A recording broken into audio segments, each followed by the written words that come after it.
आज हम लोग चर्चा करने जा रहे हैं न्यू पार्लियामेंट, यानी कि हाल ही में प्रधानमंत्री श्री नरेंद्र मोदी जी ने नए संसद यानी कि देश के न्यू पार्लियामेंट का शिलान्यास किया है। तो चलिए आज हम लोग समझते हैं कि आने वाले एग्जाम्स में किस प्रकार के प्रश्न बन सकते हैं और क्या खास बात है इस नए पार्लियामेंट की।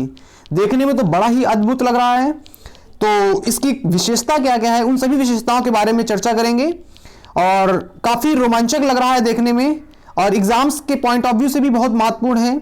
तो उन सभी चीज़ों को हम यहाँ पर समझते हैं और यहाँ पर हम ये भी करते चलेंगे कि जो भी पिछले वर्ष यानी कि हमारा जो संसद है उसका नए और पुराने के साथ तुलनात्मक अध्ययन भी करेंगे। तो पहली कंडीशन तो यहाँ पर हमें ये समझना होगा कि जो नया संसद यानी कि बना है उसकी कुल लागत कितनी आ रही है।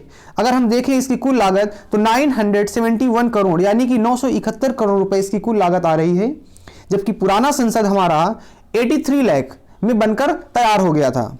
अगर हम बात करें कि पुराना संसद जो हमारा था यानी कि ओल्ड पार्लियामेंट जो हो चुकी है, अब अगर नई पार्लियामेंट बन जाएगी 1927 में बनकर तैयार हुई थी। ठीक है, इसके बारे में भी हम डिटेलिंग में चर्चा करेंगे। तो देश के नया संसद भवन मिलने जा रहा है जिसका न्यू प्रधानमंत्री नरेंद्र मोदी जी के द्वारा रखी गई है, जो अगले 2 वर्षों में यानी कि 2 वर्षों में तैयार होकर के आपका देश की नई संसद भारत को मिल जाएगी। तो इसके आगे हम जरा कुछ प्रमुख विशेषताएं हैं उनके बारे में भी चर्चा करेंगे और आगे देखते हैं। ये भी बड़ा ही अच्छा दृश्य है जो देखने में लग रहा है और अगर जब बनकर पूरा तैयार होगा तो पूरी दुनिया में शायद सबसे सर्वश्रेष्ठ संसद भवनों में से एक माना जाएगा। तो चलिए बात करते हैं कि संसद के बारे में कुछ विशेषता, खास बात जिससे हमारी प्रसिद्धि बनती है, क्योंकि लोकतंत्र में संसद बहुत ही महत्वपूर्ण रोल प्ले करती है। लोकतंत्र का मंदिर माने जाने वाले संसद भवन की तस्वीर अब बदलने वाली है। प्रधानमंत्री नरेंद्र मोदी ने गुरुवार को दिल्ली में नए संसद भवन की नींव रखी, यानी कि आज 10 दिसंबर को गुरुवार है और आज ही के दिन प्रधानमंत्री नरेंद्र मोदी जी ने इसकी नींव रखी है। आज़ादी के 75 वर्ष पूरे होने के तक नई बिल्डिंग तैयार हो जाएगी, यानी कि हम लोग 1947 में आज़ाद हुए और 2022 यानी कि 2022 से हमारे क्या होने वाले हैं सर, आपके 75 वर्ष पूरे होने वाले हैं और तब तक का टारगेट दिया गया है इस संसद भवन के तैयार होने का। तो 2022 में यह पूर्णतः बनकर तैयार हो जाएगा। चलिए थोड़ा सा इसकी विशेषता के बारे में और देखते हैं जिससे प्रश्न बन सकते हैं आने वाले समय पर। पुराने संसद भवन से इतर नई बिल्डिंग की आधुनिक तकनीकी जरूरतों का ध्यान रखा जा रहा है। अगस्त 2019 में मौजूदा लोकसभा स्पीकर ओम बिरला एंड उपराष्ट्रपति वेंकैया नायडू की तरफ से संसद भवन का प्रस्ताव रखा गया है। तो ये प्रश्न बन सकता है कि संसद भवन का, नए संसद भवन का प्रस्ताव किसके द्वारा रखा गया है। तो याद रखिएगा लोकसभा अध्यक्ष ओम बिरला जी और राष्ट्रपति यानी कि उपराष्ट्रपति वेंकैया नायडू जी के द्वारा इसका प्रस्ताव रखा गया था। प्रस्ताव के मुताबिक नया संसद भवन 64,500 स्क्वायर मीटर में बनाया जाएगा, 64,500 स्क्वायर मीटर, जो 4 मंजिला होगा यानी कि 4 खंड का आपका बनाया जाएगा। इसका खर्च कुल 971 करोड़ रुपए आएगा। इस संसद भवन को 2022 तक तैयार किया जाएगा।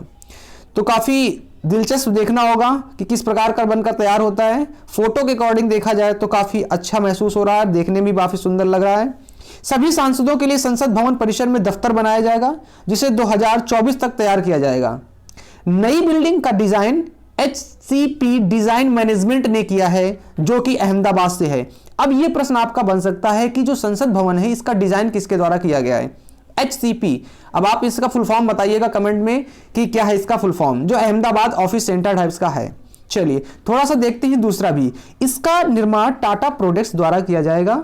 नई बिल्डिंग में audio visual system, data network facility का ध्यान रखा जा रहा है।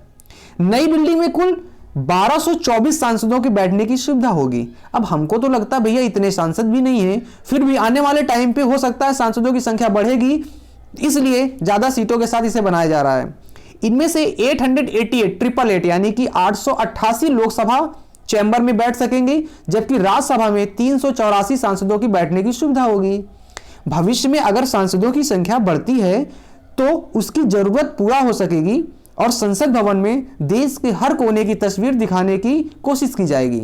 ये एक अच्छी पहल है जिसमें पूरे देश की संस्कृति और सभ्यता का रिप्रेजेंटेशन संसद भवन में किया जाएगा। इसलिए जो सिस्टम बनाया गया है ये विजुअलाइज सिस्टम के साथ रखा जा रहा है। नई बिल्डिंग में सेंट्रल हॉल नहीं होगा, इस बार का जो संसद बनने जा रहा है उसमें सेंट्रल हॉल की पॉलिसी को हटा दिया गया है। लोकसभा चैम्बर में ही दोनों सदनों के सांसद बैठेंगे, ये व्यवस्था की गई है, जिससे जगह भी कम हो जाएगी, यानी कि जो स्पेस कर रहा होगा, घेर रहा होगा। संसद भवन की मौजूदा बिल्डिंग को एक म्यूजियम के तौर पर रखा जाएगा, उसमें काम भी चलता रहेगा। लोकसभा स्पीकर ओम बिरला ने जानकारी दी कि पुराने संसद भवन ने देश को बदलते देखा है, ऐसे में भविष्य में प्रेरणा देगा और लोकसभा और राज्यसभा कक्षों के अलावा नए भवन में एक भव्य संविधान कक्ष होगा, यानी कि जो लोग भी आपका म्यूजियम की तरह देखने जाएंगे उन्हें संविधान कक्ष भी बनाकर दिया जाएगा, जिसमें भारत की लोकतांत्रिक विरासत दर्शाने के लिए अन्य वस्तुओं के साथ साथ संविधान की मूल प्रति, डिजिटल डिस्प्ले आदि होंगे। मौजूदा संसद भवन को अंग्रेजों ने बनवाया था। 12 फरवरी 1921 को इसकी नींव रखी गई थी 1921 में।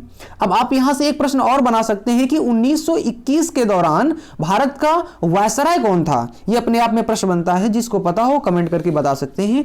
1927 में जाकर यह तैयार हुआ।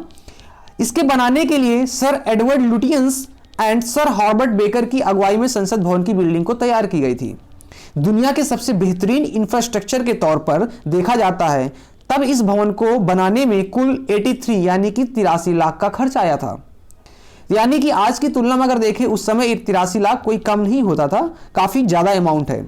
आगे अगर देखें तो नया संसद भवन केंद्र सरकार की योजना सेंट्रल विस्टा, यानी कि दिस इज आल्सो इंपॉर्टेंट, जो हमारी योजना है, पॉलिसी है केंद्र सरकार की, सेंट्रल विस्टा के तहत बनाया जा रहा है, जिसमें संसद भवन के अलावा प्रधानमंत्री कार्यालय, राष्ट्रपति भवन और आसपास के इलाकों को नवीकरण किया जाएगा। यानी कि अगर हम देखें तो बहुत ही अद्भुत आपका दिल्ली में संसद भवन बनने जा रहा है। साथ ही साथ सांसदों, राष्ट्रपति, प्रधानमंत्री के आवासों को भी नवीकरण किया जाएगा। ये एक अच्छी पहल है। देश का रिप्रेजेंटेशन करने वाले मुख्य नेताओं के माध्यम से देश का विश्व स्तर पर आकलन किया जाता है। इस प्रकार अगर देखें तो इस पर कोई बुरी बात नहीं है। कुछ विचारधाराओं के अनुसार हो सकता है ऐसा लगे कि देश का पैसा वेस्ट किया जा रहा है, बट ऐसा नहीं है, कुछ चीजें जरूरी होती हैं। तो इस प्रकार हमने आज जाना कि देश के जो नए संसद यानी कि न्यू पार्लियामेंट का शिलान्यास किया गया है, उसकी कुछ खास विशेषताएं।